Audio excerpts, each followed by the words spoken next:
자, 이번 시간에는 해수의 심층순환에 대해서 알아보도록 하겠습니다. 심층순환은 표층순환하고 좀 다르죠. 그래서 표층해류 같은 경우에는 바람에 의해서 형성된다고 얘기를 했습니다. 근데 심층순환 같은 경우에는 깊이에 따라서 그렇죠. 그래서 밀도가 상당히 큰 것은 가라앉고 그리고 밀도가 작은 것은 올라가는 위아래 수직적인 순환을 얘기를 합니다.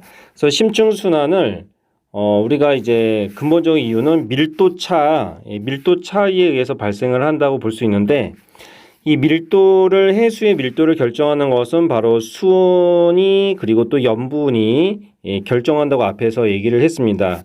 그래서 요거를 우리가 수온 하면은 열 그리고 염분 할 때 염자를 써가지고 열염순환이다라고도 얘기를 합니다. 그래서 심층순환을 열염순환이라고도 한다. 여기 나와 있네요. 열염순환이라고도 한다. 자, 그래서 이제 수온이 낮아지고 염분이 올라가게 되면은 밀도가 커지게 되겠죠. 그래서 밀도가 커진 물은 이제 가라앉게 됩니다. 그래서 이런 식으로 해서 열염순환 또는 심층순환이라고도 얘기를 합니다. 자, 일단 이 수괴라는 말이 있습니다. 이 수괴라는 거는 물의 덩어리라고 얘기합니다. 그래서 밀도가 큰 수괴라고 얘기하는데 밀도가 큰 수괴가 밀도가 작은 수괴 밑으로 이제 들어가면서 이런 식으로 이제 해수의 흐름이 형성된다고 이제 설명이 나와 있습니다. 자, 이 표층해류의 표층해수의 그 침강이 있는데요. 대체적으로 우리 전 지구적으로 봤을 때 표층해수가 침강하는, 다시 말하면 밀도가 상당히 커져서 침강하는 대표적인 두 곳이 있습니다. 요거는 이제 그린란드, 대서양의 그린란드 주변과 그리고 남극의 워덜해라는 곳이 있습니다. 이거는 이제 다음 페이지 10페이지를 보시면은 이렇게 나와 있습니다. 지금 그린란드 주변의 해역이 바로 여기입니다. 여기에서 이제 침강이 나타나고 그다음에 남극 대륙에 워덜해가 있는데 바로 여기가 이제 이 부분이 되겠습니다. 그래서 전체적으로 봤을 때 이 그린란드 주변의 해역과 그 다음에 남극의 웨덜해 요 두 곳에서 주로 이제 밀도가 커진 수계가 침강을 하고 있습니다. 자세한 거는 이때 얘기를 하고요. 자, 그래서 지금 해수에 침강되는 두 부분 살펴봤고요. 이 두 곳에서는 이제 수온이 낮아지거나 염분이 높아져 가지고 밀도가 커져서 주로 침강이 일어납니다. 자, 심층순환은 열염순환이라고 얘기를 했고요. 자, 그 다음에 이제 그 밑에 있는 그림이 있는데 이 그림을 잠깐 살펴보도록 하겠습니다. 지금 여기는 적도 부근입니다. 적도 부근에서는 에너지가 남아 돌죠. 그리고 극지방은 에너지가 부족하기 때문에 위도별 에너지 불균형을 해수의 순환이 해결해 준다고 했는데 심층순환도 마찬가지로 에너지 불균형을 해소시켜주는 중요한 역할을 하고 있습니다. 자, 지금 이제 저위도 쪽에서는 이제 가열이 되고요. 지금 이게 화살표가 들어간다는 것은 많은 에너지가 들어간다는 그 바다 쪽으로 이제 흡수가 된다는 얘기고요. 그리고 냉각이라고 했는데 지구 복사 에너지가 내뿜어진다고 얘기를 하는 겁니다. 그래서 지금 여기 저위도는 이제 과잉되어 있고 에너지 과잉이고 여기는 이제 부족한 상태다라고 보시면 되겠습니다. 지금 이제 에너지 과잉되어 있는 저위도 쪽에서 이제 흘러가면 지금 이게 해수가 지금 이렇게 올라가겠죠. 이렇게 올라갑니다. 올라가다 보면은 온도도 낮아집니다. 온도가 낮아지면은 밀도가 커져서 이 고위도 쪽에서 이렇게 침강을 하겠죠. 침강을 합니다. 그럼 침강을 하면은 바로 이제 아래쪽으로 해서 심해층을 이루고요. 심층 해류가 발생이 돼서 아래쪽으로 내려가면서 온도가 또 올라가니까 밀도가 작아져서 이렇게 올라오게 됩니다. 용성이 되겠죠. 자, 이런 식으로 해서 심층순환의 발생 모형을 볼 수가 있습니다. 예, 수온약층이 지금 나타나 있는데 수온약층의 깊이를 보면은 지금 저위도 쪽으로 지금 이렇게 갈수록 점차적으로 이렇게 수온약층이 조금 깊어지는 양상을 보고 있습니다. 고위도 쪽에서는 혼합층이나 수온약층은 나타나지 않고요. 심해층이 노출되어 있다고 앞서 얘기를 했습니다. 그래서 지금 수온약층의 그 깊이를 본다면은 지금 여기에서 그림이 좀 그렇지만 중위도 지방에서 좀 깊게 나타난다고 앞에서 설명을 했습니다.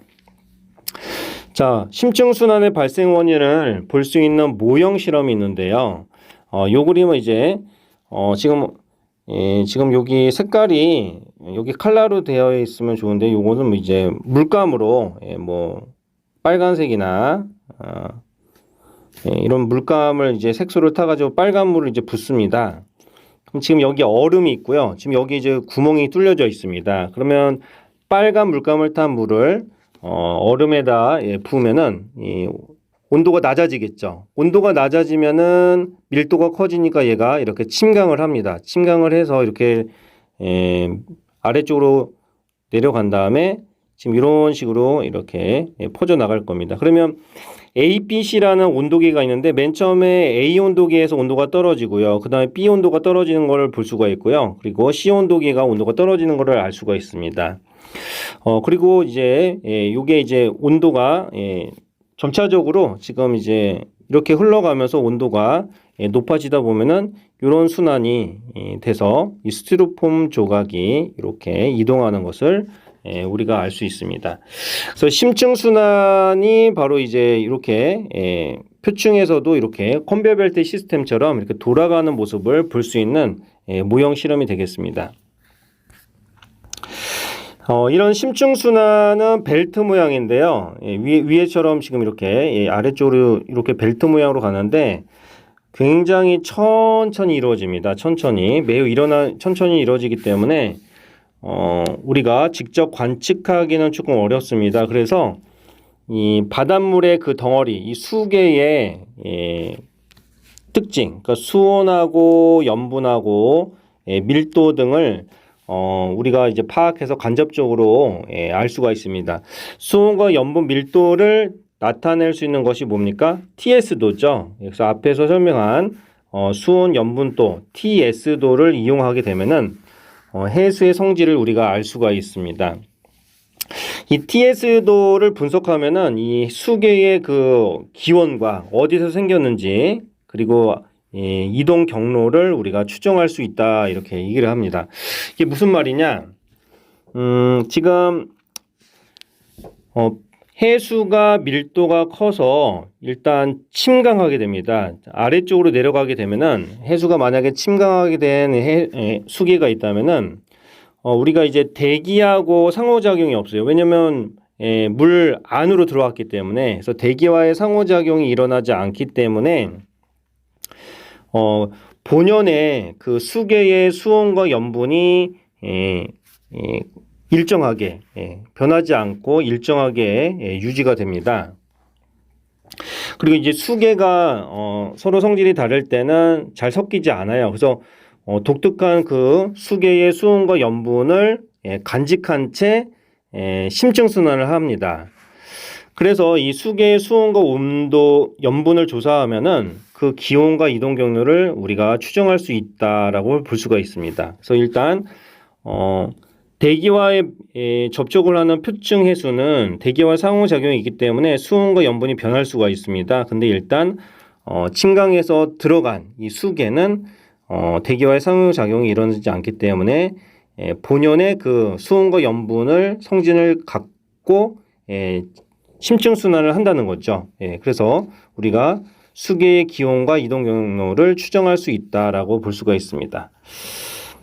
자, 그러면 요거는 지금 그래프가 좀 여러 가지가 있는데 요 그래프는 어떤 의미냐면 지금 위도가 있어요. 지금 위도가 지금 여기 있죠. 이쪽이 이제 북반구고 그다음 이쪽이 이제 남반구가 되겠습니다. 근데 지금 이제 남반구에 지금 여기가 이제 남반구 10도가 되겠죠? 10도가 요 정도가 되고 그러면 9도 남반구 구도면은 한 요 정도 라인. 자, 여기가 이제 남반구에 남이 9도 정도. 요 정도에서 그러니까 지금 무슨 말이냐면 지금 여기 요 부분에서 잠수함을 타고 이렇게 들어가는 거예요. 들어가면서 자, 밑바닥까지 들어가면서 수온과 염분을 그리고 또 밀도를 측정을 해서 이 플로팅을 하는 거죠. TS도에서. 그래서 대서양 바다의 그 남이 9도에서 지금 수온과 염분과 밀도를 측정을 해서 염분도를 한번 작성해 보았습니다.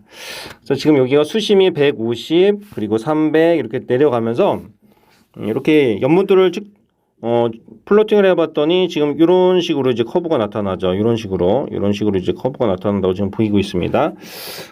그러면 지금 여기가 요 부분하고 그 다음에 요 부분하고요. 그리고 요 부분이 뭐 지금 이렇게 나타나 있습니다. 지금 요 부분이 남극 중층수, 요 부분이 북대서양 심층수, 요 부분이 남극 저층수의 독특한 수계의 그 염분과 수온과 밀도 값을 갖는다고 얘기를 하죠. 근데 이게 무슨 말이냐? 지금 이런 식으로 해서 지금 온도하고 염분을 측정을 해가지고 그래프를 그려봤습니다. 그래서 첫 번째 그래프는 수온 그래프고요. 그리고 두 번째 그래프는 염분에 대한 그 심층에 대한 어떤 그래프인데 이 데이터를 이제 딱 보고 나니까 뭔가 이제 지금 성질이 다른 수계를 우리가 발견한 것이죠. 자, 그래서 일단 수온 분포를 본다면 지금 요렇게 지금 위도별로 수온을 측정해 보니까 지금 여기가 뭐 15도 라인 등수온선이죠. 5도 아래쪽으로 갈수록 이제 온도가 떨어지는데 등수온선의 모습을 보니까 지금 요렇게 되는 요런 수계와 요렇게 되는 수계 그렇죠? 이렇게 과학자들이 이제 발견한 겁니다. 그래서 요거를 이제 북대서양 그린랜드 쪽에서 침강한 그 심층수를 우리가 북대서양 심층수라고 하고요. 그다음에 남극 쪽에서 지금 침강하는 남극 중층수, 그다음에 남극의 워들해에서 이제 침강한 남극 저층수, 이렇게 우리가 볼 수가 있습니다. 그래서 이렇게 지금 한 세 가지 정도를 우리가 심층순환해서 구분할 수가 있는데 지금 이제 염분 분포도 한번 보면은 지금 여기가 염분이 36 그리고 이렇게 아래로 내려갈수록 이제 염분 값이 조금 약간씩 달라집니다. 그래서 이 염분 값도 보니까 한 남극 중층수 그리고 남극 저층수, 북대서양 심층수로 이렇게 수계를 구분할 수 있었습니다. 자, 그래서 지금 보니까 남극의 그 웨들해에서 침강하는 거를 우리가 남극 저층수라고 해서 이렇게 침강하는 이런 모습을 우리가 볼 수가 있고요. 그리고 남극 지방에 지금 이렇게 중층수 이렇게 있고, 그 다음에 북대서양의 그린란드에서 이제 침강한 이런 식으로 지금 수계를 우리가 수온과 염분 그래프에서 확인할 수가 있었습니다. 자, 그러면 이 세 가지에 대해서 한번 자세하게 알아보도록 하겠습니다. 자, 대서양의 심층 순환을 먼저 살펴보는데요. 근데 앞에서 그 이 대서양 바다하고 그다음에 태평양을 비교해 봤을 때 이 대서양 바다가 태평양보다 염분이 높다고 했습니다. 그렇기 때문에 염분이 높으면 밀도가 커지죠. 그래서 대서양에서 심층 순환이 잘 형성이 됩니다. 태평양에 비해서 대서양 쪽 바다가 염분이 높기 때문에 밀도가 커지니까 심층 순환이 이제 잘 형성된다. 그 대서양의 그 연직 단면을 보면은 아까 보여드렸던 것이 바로 요겁니다. 대서양의 단면이 바로 요 그림이죠.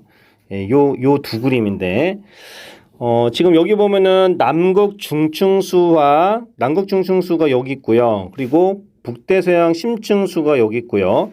남극 저층수가 여기 있습니다. 마찬가지로 염분도 남극 중층수 하고 북대서양 심층수, 남극 저층수가 있는데, 이 아래에 있는 것이 아래로 갈수록 밀도가 큽니다. 그렇기 때문에 밀도 순위로 본다면 남극 저층수가 아래쪽에 있죠. 1번 밀도가 제일 크고요. 여기가 이제 저자가 바로 바닥저입니다. 바닥저니까 맨 밑바닥.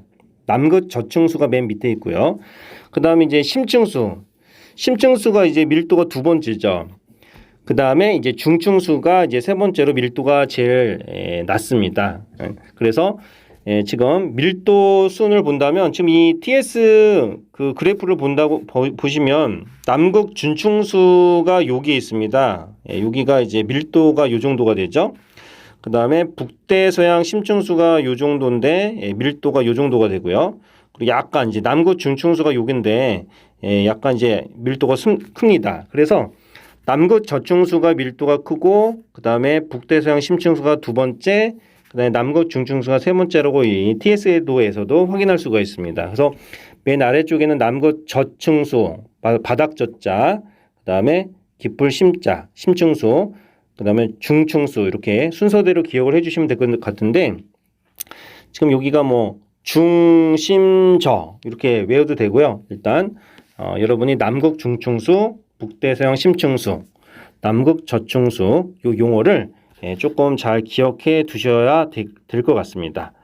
자, 이것이 이제 대서양 바다의 연직 단면입니다. 요 그림이. 자, 그러면 그 설명을 일단 했고요. 그래서 남극 저층수부터 일단 가도록 하겠습니다. 세 가지 일단 잘 기억하시고요. 자, 요거는 이제 밑에 그림이 나와 있는데요. 지금 남극 주변에 워덜해가 있어요. 워덜해. 워덜해는 지금 여기라고 그랬죠? 여기에 워덜해. 남극 주변에 워덜해. 자, 여기서. 자, 요거는 지금 남극 주변의 워덜해에서 수온이 낮아져요. 수온이 낮아지면은 밀도가 커지겠죠? 그리고 이제 결빙이 일어나요. 그렇죠? 결빙이 되면은 이제 바닷물 속에는 물이 빙하로 빠져버리니까 지금 염분이 높아지게 됩니다. 결빙이 되면 염분이 높아진다고 그랬죠? 그러면 수온이 낮아지고 염분이 높아지면은 밀도가 커지게 됩니다. 밀도가 커지게 되니까 가라앉는다. 그래서 침강이 일어나는데 지금 요거 조금 체크를 해야 되겠습니다. 지금 남극 저층수 있죠. 남극 저층수가 뭐라고 되어 있어요? 남극 저층수는 전 세계 해수 중에서 밀도가 가장 큽니다. 별표. 남극 저층수는 전 세계 해수 중에서 밀도가 가장 크다. 자, 그러면 북대서양 그 심층수 아래로 흐른다고 그랬죠? 지금 여기 보면은 이제 북대서양 심층수가 여기 있습니다. 그래서 지금 남극 저층수가 지금 이게 웨덜레에서 이제 침강이 돼서 이렇게 이제 내려갑니다. 여기 이제 대서양의 단면도죠. 그래서 지금 여기까지 이렇게 쭉 가는데 지금 여기가 어디까지 가느냐? 북이 한 30도, 북이 한 30도 여기까지, 북이 30도 부근까지 해저를 따라서 쭉 이동하게 됩니다. 이 그림을 보시면 되겠습니다. 그 다음에 이제 북대서양 심층수가 있습니다. 북대서양 심층수는 그린란드 주변은 바로 여기입니다. 그린란드 주변이 바로 여기죠. 그린란드 주변. 여기에서 겨울철에 겨울철이 되면은 지금 이제 염분이 높은 해수가 냉각이 됩니다. 그러니까 겨울에는 수온이 낮아지고 그리고 염분이 높은 이런 해수가 밀도가 증가하게 되면 이제 가라앉습니다. 그러면 지금 여기가 북대서양 그린란드 주변에서 침강하기 여기죠? 여기서 이제 침강을 합니다. 침강해서 이렇게 쭉 가는데 이게 북대서양 심층수입니다. 근데 여기가 어디까지 가느냐? 남쪽으로 이동하는데 남극 저층수 위쪽으로 가죠. 밀도가 조금 이제 남극 저층수보다 좀 작기 때문에 위쪽에서 가서 남이 한 60도 부근까지 이렇게 쭉 이제 흘러갑니다. 자, 이렇게 흘러가죠. 자, 이제 마지막으로 남극 중충수가 있는데 요거는 남이 60도 부근에서 지금 여기서 이제 침강이 일어나서 이렇게 갑니다. 그래서 북쪽으로 흘러간다. 자, 그러니까 지금 남극 저층수가 이렇게 흘러가고요. 그리고 북대서양 심층수, 그다음에 남극 중층수가 이렇게 돼 있어요. 그래서 밀도는 1번, 2번, 3번 이 순서대로 일단 기억을 하시면 될 것 같습니다. 자, 그럼 전 세계의 해수의 순환을 한번 살펴보는데 지금 빨간색 부분이 바로 표층 순환입니다. 그래서 지금 이게 심층 순환과 표층 순환이 컨베이어 벨트처럼 연결되어 있습니다. 그래서 심층 순환도 역시 표층 순환에 이렇게 약간 영향을 줍니다. 그래서 컨베이어 벨트 시스템처럼 연결되어 있다 이렇게 기억하시고 자, 요 그림을 잠깐 보도록 하겠습니다.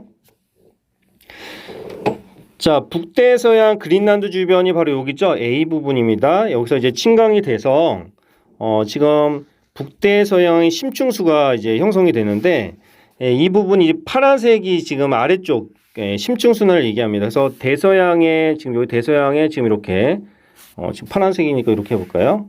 파란색으로 대서양의 이 대서양 바다의 이제 서쪽이죠. 여기가 서쪽 부분을 따라서 이렇게 쭉 내려갑니다. 내려가가지고 지금 남극 웨델해에 도달하면 남극 저층수를 만납니다. 그래서 저층수 바로 위쪽으로 이제 가겠죠. 그래서 얘가 이렇게 인도양 쪽으로 가서 그리고 태평양 바다 쪽으로 이렇게 갑니다. 그러니까 지금 인도양이나 태평양 바다 그 아래쪽으로 얘가 이제 퍼져 나가죠.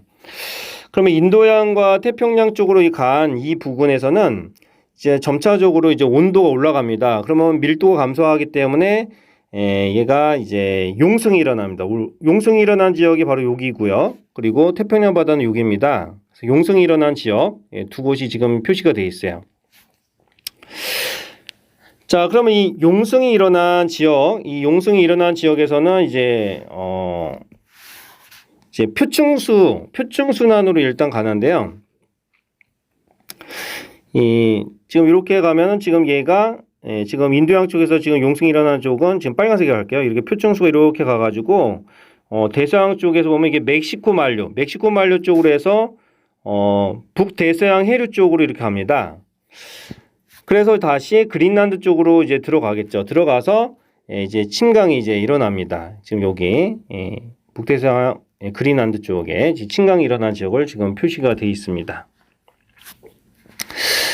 자, 그 다음에 이제 태평양 쪽에서는 지금 여기 이제 용승이 일어났겠죠. 그래서 이렇게 이쪽 부분에서 이렇게 쭉 가서 지금 이런 식으로 해서 이렇게 한 바퀴 이렇게 돌겠죠. 그리고 남극 웨델해를 통해서 이렇게 또 대서양 쪽으로 이렇게 갑니다.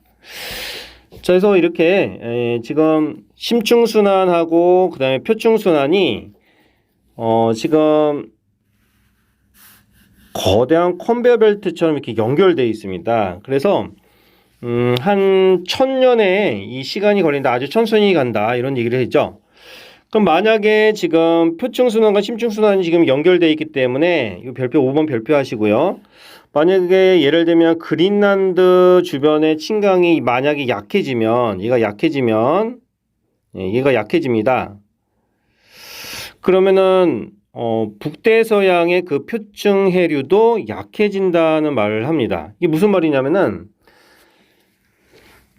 지금 여기서 이제 침강이 일어납니다. 침강이 일어나면은 심층으로 갔다가 지금 여기 용승 지역에서 지금 이렇게 오는데 지금 여기 표층 순환하고 지금 심층 순환이 연결되어 있기 때문에 여기서 지금 약하게 되면은 이 표층 순환도 약해진다는 거죠. 예. 자, 그럼에 의해서 에너지 불균형도 수송이 안 되면은 기후 변화가 일어나게 됩니다. 기후 변화. 예를 들면 지금 그린란드 주변에 침강이 약해지면 이 표층 해류도 약해지기 때문에 에너지 불균형, 그렇죠? 에너지 불균형이 해소가 안 되기 때문에 저위도에 있는 남는 에너지가 고위도로 수송이 안 된다면 고위도에서 빙하기가 또 생성됩니다. 그래서 그 내용은 이제 다음 페이지에 있습니다. 그때 설명하고요. 그러면 심층순환의 역할을 한번 보면 거의 전체 수심이 걸쳐 일어나면서 해수를 순환시키죠. 컨베이어 벨트 시스템처럼. 그리고 표층순환과 연결됐기 때문에 저위도에 과잉된 에너지를 고위도로 이제 수송을 하면서 위도별 에너지 불균형을 해소시켜주는 역할을 합니다. 그리고 이제 심층순환 같은 경우에는 지금 용존산소가 이제 풍부한, 다시 말하면 이제 고위도 쪽에서 이제 온도가 낮으니까 용존산소가 풍부한 표층 해수가 침강을 합니다. 침강을 해서 심해층에 산소를 공급한다고 얘기를 했죠. 그럼 이 심해의 그 산소를 공급함과 동시에 그리고 심해 쪽에는 영양염류를 지금 가라앉는 심해 영양염류가 가라앉아 있는데 이거를 융기하면서 표층으로 운반을 해줍니다. 영양염류라는 거는 아래쪽 찬물에 가라앉아 있는데 지금 이렇게 영양염류가 이렇게 가라앉아 있는데 얘가 이제 침강을 하면서 다시 이것이 이렇게 컨베이어 벨트 시스템으로 이렇게 돈다고 그랬죠. 이 용승이 일어나니까 지금 이 영양염류를 이렇게 표층으로 운반을 해주는 그런 역할을 합니다. 그러면 영양염류가 표층에 오게 되면 플랑크톤의 먹이가 되고 또 이제 어장도 형성하는 데 영향을 주겠죠. 그래서 심층순환의 역할이 이 정도가 있습니다. 자, 영거 드라이 아이스기라는 것이 있는데요. 자, 이게 이제 어떤 얘기냐면 지금 여기가 이제 그래프를 본다면 지금 1000년 전이죠. 그러니까 일십, 백, 천만, 그러니까 2만 년 전, 약 2만 년, 요게 2만 년 전이죠. 지금으로부터 약 2만 년 전에 지금 이제 마지막 빙하기가 거의 끝나는 과정이 있었어요. 그래서 지금 온도가 점차적으로 이렇게 지금 점차적으로 온도가 이렇게 올라가고 있었는데 갑자기 지금 여기 온도가 툭 떨어지는 이런 시기가 있었어요. 이게 뭐냐면 바로 영거 드라이 아이스기라고 얘기를 합니다. 지금 12,800년이니까 아마 지금 요 부분이죠. 요 정도 12,800년 요 정도에서 지금 요 정도에서 지구가 점차적으로 따뜻해졌거든요. 지구가 지금 이렇게 온도가 지금 이렇게 올라가고 있었습니다. 온도가 올라가고 있었는데 북아메리카 쪽에 그 빙하가 이제 온도가 올라가니까 이제 녹았어요. 녹아가지고 이제 호수에 이렇게 갇혀 있다가 빙하가 계속 녹으니까 호수가 한순간에 이제 흘러 넘친 거예요. 넘쳐가지고 북대서양 바다로 흘러갔어요. 그러면 지금 이 담수가 이거 담수죠. 빙하의 물이 담수, 맹물이죠. 맹물이 이제 바닷물로 흘러 들어가면은 거대한 양의 물이 들어가면 선생님 말했죠. 된장찌개에다 물을 확 넣은 거예요. 그러면 싱거워집니다. 그래서 염분이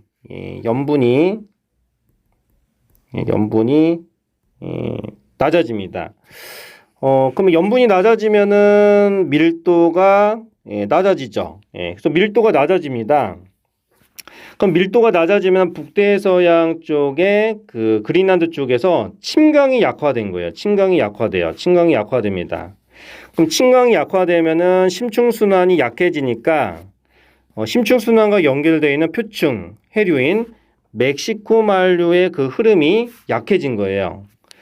그러면 이 멕시코 만류가 하는 일이 뭐냐면 저위도의 열을 고위도로 이제 전달을 하는 역할인데, 그러니까 저위도의 그 과잉된 에너지가 고위도로 전달이 안 되는 거예요. 전달이 안 되면은 고위도 쪽에서는 평균 기온이 낮아져서 이런 영거 드라이 아이스기라는 이런 시기가 나타나서 지금 여기 그림을 보면은 지금 여기가 온도가 갑자기 팍 떨어지는 그런 시기가 나타납니다. 온도가 이렇게 지금 팍 떨어졌죠. 이 시기를 우리가 영거 드라이 아이스기라고 얘기를 합니다. 그래서 그린란드 빙하 코어로부터 구한 기온과 그 적설량을 비교해 보니까 영거 드라이 아이스기 시기가 있었다는 걸 알 수가 있습니다. 보통 이제 기온이 높으면 이 수증기량이 많아집니다. 그러면 수증기가 많아지면은 눈이 많이 오겠죠. 그래서 적설량과 기온은 거의 비슷하게 갑니다. 그래서 그렇게 보시면 되고요. 지금은 적설량보다는 지금 기온이 떨어지는 것이 바로 심층순환하고 표층순환이 연결되는 컨베이어 벨트라는 그 시스템이 약간 약해졌기 때문에 지금 그렇죠? 에너지 수송이 잘 안 된 결과다 이렇게 볼 수가 있습니다. 요거를 이제 간단하게 보면 이제 지구가 이렇게 있다가 쳐보세요. 지구가 이렇게 있고 그다음에 지금 바닷물이 이렇게 있는데 예를 들면은 지금 여기가 이제 침강을 하는 거예요. 침강이 일어나서 지금 이제 이렇게 바닥으로 흘러가면서 심층순환을 일으키죠. 그래서 지금 이제 밀도가 작아지면 이제 용승이 일어나는데 지금 이 용승이 표층순환하고 이렇게 연결되어 있다는 거예요. 근데 만약에 지금 침강이 약해져요. 침강이 약화되면은 심층순환도 잘 일어나지 않겠죠? 그러면 용승도 잘 일어나지 않으니까 표층 해류인 요것이 이제 잘 안 되는 거예요. 근데 표층 해류가 하는 거는 뭐냐면 저위도에 과잉된 에너지를 고위도에 부족한 쪽으로 이제 에너지 수송을 해야 되는데 에너지가 수송이 안 되는 거예요. 그럼 여기가 온도가 떨어지는 빙하기가 올 수가 있다. 기후변화가 올 수 있다. 이렇게 해석하는 것이죠. 그런 한 종류가 바로 영거 드라이 아이스기라고 보시면 되겠습니다. 자, 오늘은 여기까지 하도록 하겠습니다. 나머지 핵심 개념 확인과 그 다음에 OX 문제, 그 다음에 문제는 뒤에 답이 있으니까 한번 여러분들 꼭 풀어보시기 바랍니다. 지난 2004년에 상영된 영화 투모로우를 기억하십니까? 지구온난화로 인류에게 빙하기가 찾아와 대재앙이 발생한다는 내용을 담고 있는데 혹시 보지 않으신 분을 위해 간략하게 내용을 정리하면 다음과 같습니다. 기상학자인 잭 홀 박사는 남극에서 빙하 코어를 탐사하던 중 낯선 비라는 큰 얼음 덩어리가 떨어져 나가는 것을 목격하고 국제회의에서 지구의 기온 하락에 관한 놀라운 내용을 발표합니다. 급격한 지구 온난화로 인해 남극, 북극의 빙하가 녹고 그 결과 해류의 흐름이 멈추는 일이 발생하고 이로 인해 지구 전체가 빙하로 뒤덮이는 거대한 재앙이 올 것이라고 경고한 것입니다. 홀 박사는 해양 온도가 13도나 떨어졌다는 소식을 듣게 되고 슈퍼컴퓨터로 기후 예측 모델을 추정하자 6주 안에 상상을 불허하는 엄청난 기상이변에 불어닥치고 곧바로 빙하기에 접어든다는 결론을 얻습니다. 아들 샘을 찾기 위해 뉴욕으로 향하던 도중 예상은 현실이 되었고 뉴욕 맨하탄의 건물들은 순식간에 얼어붙었고 뉴욕은 온통 얼음으로 뒤덮이게 되었습니다. 과연 이런 일들은 현실에서 일어날 수 있을까요? 과학자들은 6주 만에 급격하게 대재앙이 찾아온다는 설정에는 문제가 있지만 대체로 충분히 가능한 시나리오라고 합니다. 기온이 따뜻해지는데 빙하기가 온다는 것이 역설적으로 들릴 수 있지만 그것이 가능한 이유는 해양 대순환 때문이라는 것입니다. 해류를 만드는 것에는 두 가지 원인이 있습니다.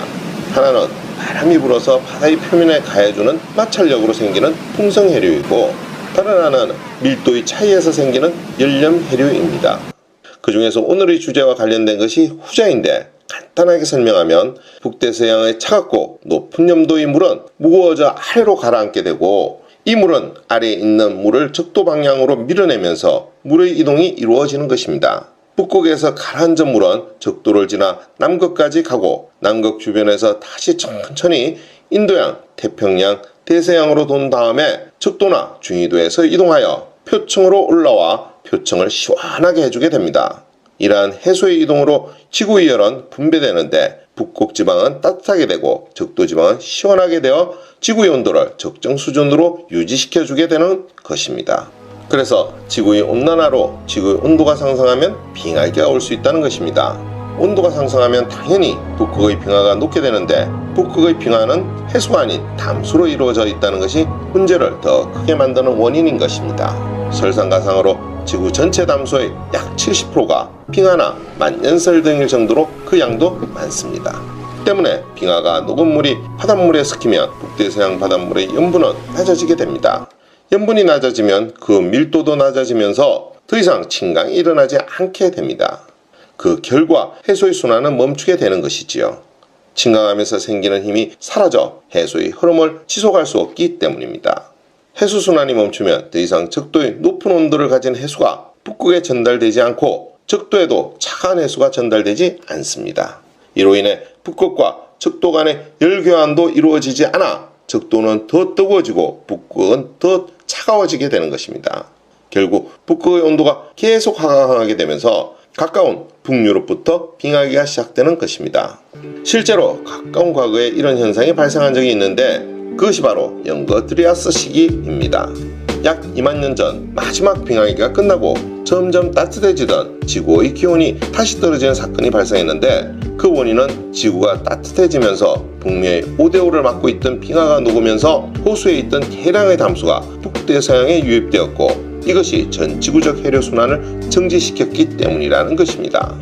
여기에서 또 한 가지 의문이 생길 것입니다. 영화에서도 그리고 지금의 설명에서도 빙하기 돌의 가능성이 지구의 북반구에 집중되어 있는데 그 이유는 무엇일까입니다. 그 이유는 북반구는 육지의 반구이고 남반구는 바다의 반구이기 때문입니다. 사막의 경우를 생각해보면 태양이 떠있는 동안은 무척 뜨겁고 밤에는 무척 추워지는데 마찬가지로 대륙은 쉽게 차가워지고 쉽게 데워진다는 것입니다. 따라서 북반구는 급작스러운 기후변화에 영향이 클 수밖에 없습니다. 반면 남반구는 바닷물이 많기 때문에 열의 변화에 반응이 느립니다. 바닷물은 쉽게 데워지거나 차가워지지 않고 열을 수용할 수 있는 능력이 크기 때문입니다. 대기와 바닷물을 비교해보면 지구 대기가 간직하고 있는 전체 열은 바닷물 표면에서 수미터에 불과하다는 것입니다. 또한 1년간 지구가 받는 태양열로 바닷물의 온도는 고작 1도씨밖에 오르지 않습니다. 바다는 열 저장고인 것입니다. 이러한 기온 변화가 영화 투모로우에스처럼 6주 만에 급작스럽게 일어날 가능성은 거의 없다는 것이 대부분 과학자의 의견이지만 10년 정도라면 충분히 가능하다고 합니다. 전 세계적 기상이변이 수시로 발생하는 지금 우리가 좀 더 지구 온난화에 주의를 기울여야 하는 이유일 것입니다.